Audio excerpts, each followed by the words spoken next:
Romeine 4 vers 6 tot 12 haal Paulus uit Psalm 32 vers 1 tot 2 aan en sê dat hulle wie se sonde vergewe word, baie gelukkig is. En dan vra hy of hierdie opmerking oor die gelukkig is net bedoel is vir hulle wat die Joodse teken van die besnydenis ontvang het.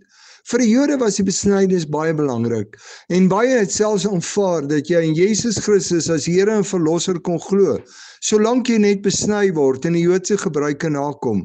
Daar's vandag ook baie mense wat glo in Jesus se verlossing, maar sê dat jy ook die Joodse Sabbat moet vier en die Joodse feesdae hou. Daar moet dus nog iets bygesit word by Christus se offer aan die kruis. Maar kan ons enigiets by die verlossing in Jesus Christus sit? Kan ons enige plusse bysit by wat Jesus gedoen het, asof dit wat hy vir ons aan die kruis gedoen het nie genoeg is nie?